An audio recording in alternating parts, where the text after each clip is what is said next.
Pensez-vous toujours que l'amitié repose sur la confiance et la loyauté? Réveillez-vous à la réalité. L'amitié est une mascarade dans le jeu du pouvoir. Les gens ne sont pas des amis. Ce sont des outils, des ressources temporaires. Ils sont utilisés jusqu'à ce qu'ils deviennent inutiles, puis jetés sans hésitation. Machiavel le savait déjà. Les relations ne se construisent pas sur l'affection, mais sur ce qu'on peut en tirer. L'amitié n'est qu'une façade qui sert les intérêts de ceux qui savent manipuler les faibles. Ils s'accrochent à des liens illusoires, croyant que la loyauté est éternelle. Les forts savent que la seule loyauté qui compte est la loyauté envers soi-même. Quand quelqu'un ne sert plus à rien, quand sa valeur a disparu, il n'y a pas de place pour la sentimentalité. On les coupe sans remords, sans se retourner. La question est claire. Continuerez-vous à vous illusionner avec cette idée de vraie amitié, ou finirez-vous par comprendre qu'au final, les gens ne sont que des pièces jetables dans votre jeu? L'erreur fatale des faibles est de penser que la loyauté est une vertu. La vérité est que la loyauté est un outil, et un outil est jeté lorsqu'il n'est plus utile. Mesdames et messieurs, permettez-moi de commencer par une vérité dérangeante. La vraie amitié est rare, mais pas impossible. Ce que nous appelons amitié est la plupart du temps un échange stratégique, un jeu d'intérêts. Ce que vous offrez, ce que les autres veulent, et rien de plus. Aujourd'hui, nous allons parler de ceci. L'amitié est un jeu, utilisez-la tant qu'elle vous est avantageuse, et jetez-la sans hésiter quand elle ne vous sert plus. Parce que, dans le jeu du pouvoir, ceux qui mêlent émotion et stratégie finissent engloutis par leur propre naïveté. Mais réfléchissez-y. Pourquoi nous sentons-nous si mal à l'aise à l'idée de l'admettre? Est-ce parce que nous reconnaissons, inconsciemment, que beaucoup de nos relations sont superficielles? Et si je vous disais que cette superficialité est précisément ce qui les rend si utiles? L'amitié telle que nous la connaissons est une construction sociale. Elle sert à la fois à protéger et à manipuler. Depuis l'aube de l'humanité, des alliances ont été formées, non par amour ou affection, mais par nécessité de survie. Des tribus entières ont prospéré ou péri selon des liens stratégiques. Et aujourd'hui, c'est la même chose. Nous donnons simplement des noms plus jolis à ce qui est, au fond, toujours une transaction. Moi-même, j'ai vécu des moments où j'ai réalisé que mes amitiés étaient basées sur la commodité et l'intérêt. Quand la vérité est tombée, j'ai dû rompre les liens, et ce n'était pas simple. Mais, comme le disait Nietzsche, cela fait partie du jeu. Ne vous y trompez pas, nous jouons tous le même jeu. Il y a quelques années, j'ai travaillé avec quelqu'un que je considérais comme un ami proche. Il m'a aidé à résoudre des problèmes, et je lui ai donné des conseils qu'il appréciait. Mais quand mon entreprise a commencé à prospérer, quelque chose a changé. Il a commencé à demander des faveurs qui dépassaient ce qui était raisonnable, jusqu'à ce que je réalise que la relation était devenue déséquilibrée. J'ai coupé les ponts et il ne comprenait pas. Pour lui, notre amitié était émotionnelle. Pour moi, c'était stratégique, qui avait raison. Les deux, selon le point de vue. Cette expérience m'a appris quelque chose d'essentiel. La différence entre ceux qui considèrent les relations comme des investissements et ceux qui les perçoivent comme des obligations. Ceux qui comprennent le jeu savent que les amitiés sont des contrats tacites. Si vous n'apportez pas de valeur, le contrat est rompu. C'est aussi simple que ça. Nietzsche ne plaisantait pas quand il a dit « Tout homme est un moyen pour ma fin ». Il comprenait le jeu comme peu d'autres. Les gens s'approchent de vous parce que vous détenez quelque chose qu'ils veulent. Statut, argent, pouvoir, ou même un sentiment d'appartenance. Mais voici la vérité. Quand la valeur que vous offrez disparaît, l'amitié s'éteint. C'est une réalité froide, mais indéniable. Machiavel a averti sur ce qui compte vraiment. Ce que vous pouvez offrir. Souvenez-vous, si vous pensez que votre amitié est autre chose, vous vous bercez d'illusions. Pensez à Alexandre le Grand et à Héphaïstion. L'histoire romantise leur amitié comme quelque chose d'héroïque, mais en réalité, Alexandre savait qu'Héphaïstion était loyal parce qu'ils partageaient les mêmes objectifs. Lorsque Héphaïstion est mort, Alexandre s'est effondré émotionnellement, non pas parce qu'il avait perdu un ami, mais à cause du vide stratégique que cette perte avait engendré. Même les plus grands leaders souffrent quand ils perdent des pièces clés sur l'échiquier.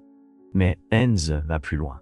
Il nous invite à remettre en question. L'idée d'une amitié désintéressée n'est-elle pas en fait une illusion créée pour garder les gens prisonniers d'attentes irréalistes? Ou est-ce simplement une autre forme de contrôle social? Maintenant, prenez un instant. Avez-vous déjà dû choisir entre la loyauté d'un ami et votre propre succès? Qu'avez-vous fait? Avez-vous agi pour vous-même ou vous êtes-vous senti prisonnier de l'idée d'amitié? Je me souviens d'un entrepreneur que j'ai rencontré un jour. Il avait un partenaire commercial de longue date, quelqu'un avec qui il partageait des rêves et des projets depuis le tout début. Mais à mesure que l'entreprise grandissait, le partenaire a commencé à saboter des décisions importantes, poussé par la jalousie et la peur de perdre sa position. L'entrepreneur se retrouvait face à un dilemme: rester en partenariat par gratitude ou avancer seul. Il a choisi la deuxième option. Aujourd'hui, il est l'un des noms les plus influents du marché, tandis que le partenaire est laissé pour compte, rempli de ressentiment. Voilà la différence entre ceux qui jouent pour gagner et ceux qui jouent pour ne pas perdre. Mais voici la vraie question. Êtes-vous prêt à payer le prix de la vérité? Ou préférez-vous vivre dans l'illusion que vos amitiés sont pures, désintéressées et éternelles? Prenons un instant pour réfléchir.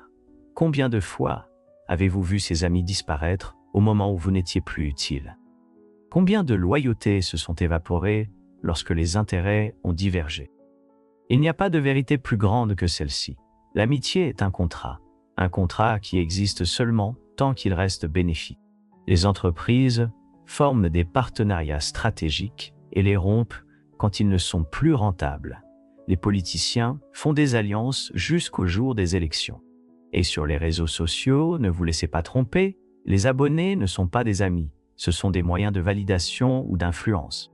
L'amitié au XXIe siècle n'est pas pure, c'est une négociation constante. Regardez l'histoire de Napoléon Bonaparte. Il a bâti des empires avec des alliés qu'il admirait, jusqu'au jour où ils ont commencé à le craindre, lorsque Napoléon a perdu le contrôle politique. Ces mêmes alliés l'ont abandonné. Amitié et loyauté, tout cela n'est qu'une illusion. Ce qui reste, c'est le pragmatisme, mais en plus loin. Que se passe-t-il lorsque vous essayez de résister à cette logique? Lorsque vous insistez pour maintenir des amitiés qui n'ont plus de valeur stratégique? Et vous devenez vulnérable. Votre énergie est drainée, vos opportunités sont perdues. Au final, vous vous retrouvez entouré de personnes qui ne donnent jamais rien en retour. Maintenant, faites attention. Utiliser les gens n'est pas un signe de cruauté, c'est un signe d'intelligence. Un vrai leader comprend que chacun autour de lui a un rôle, et il les utilise en conséquence. Un ami pour élargir son réseau, un autre pour valider ses idées, un autre encore pour renforcer son image publique. Chaque interaction est un échange. Ne vous y trompez pas, le véritable pouvoir ne vient pas de la manipulation, mais de la maximisation de la valeur de ceux qui vous entourent tant que cela reste mutuellement bénéfique.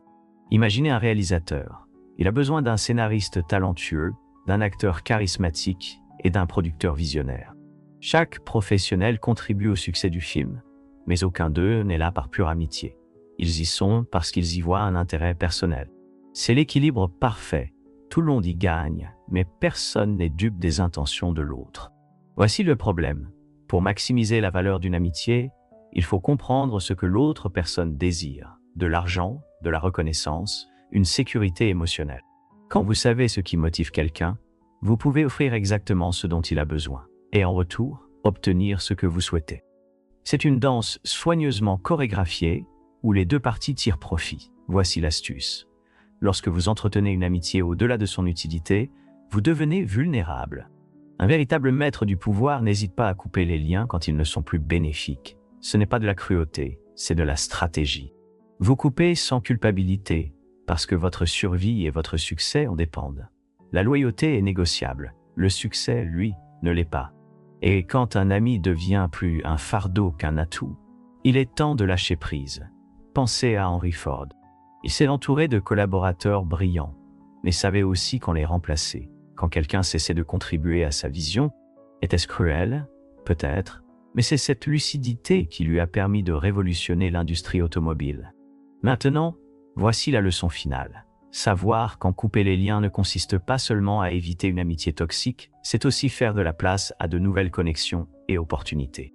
Chaque amitié que vous entretenez, au-delà de son utilité, est une porte fermée à quelque chose de meilleur. Regardez Steve Jobs.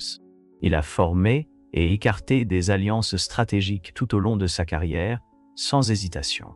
Jobs ne se préoccupait pas d'amitié quand la vision de son entreprise était en jeu. Il savait que pour bâtir un empire, Il devait s'entourer des bonnes personnes et y éliminer les obstacles. S'il s'était soucié de l'amitié, il n'aurait pas révolutionné l'industrie technologique. Et qu'en est-il de Jules César? Il a utilisé des alliés politiques pour consolider son pouvoir et les a écartés lorsqu'ils sont devenus inutiles. Ces leaders comprenaient qu'il n'y a pas de place pour la sentimentalité dans le jeu du pouvoir. Amis, alliés et partenaires ne sont que des pièces sur un échiquier, et cet échiquier exige des sacrifices. Mais qu'avaient en commun ces grands dirigeants? Une chose, la clarté. Ils savaient exactement ce qu'ils voulaient, et ne se laissaient pas distraire par les émotions. Ils comprenaient que le monde récompense ceux qui maîtrisent le jeu du pouvoir, et non ceux qui s'enlisent dans des illusions de loyauté et d'amitié. Au final, ce qui compte vraiment, ce n'est pas l'amitié, mais votre pouvoir personnel. Ceux qui s'accrochent trop aux relations émotionnelles risquent de perdre le contrôle de leur propre destin. D'ici là, rappelez-vous, dans le jeu du pouvoir, l'amitié n'est qu'un coup de plus sur l'échiquier. Jouez prudemment. Ceux qui confondent amitié et émotion ne survivent pas. Au bout du compte, l'amitié n'est qu'une stratégie parmi d'autres, et dans le jeu du pouvoir, la seule loyauté qui compte est celle envers soi-même. Jusqu'à la prochaine fois, gardez en tête. La loyauté se négocie, mais votre succès, lui, ne se négocie pas. Maintenant, à vous de jouer. Avez-vous déjà remarqué que certaines amitiés sont en fait des transactions? Avez-vous déjà dû couper des liens pour une stratégie plus grande? J'aimerais connaître votre avis. Pensez-vous que l'amitié peut être vraiment désintéressée, ou a-t-elle toujours un coût? Laissez votre commentaire ci-dessous et partagez votre point de vue. Discutons ensemble de ce jeu et découvrons qui nous sommes vraiment.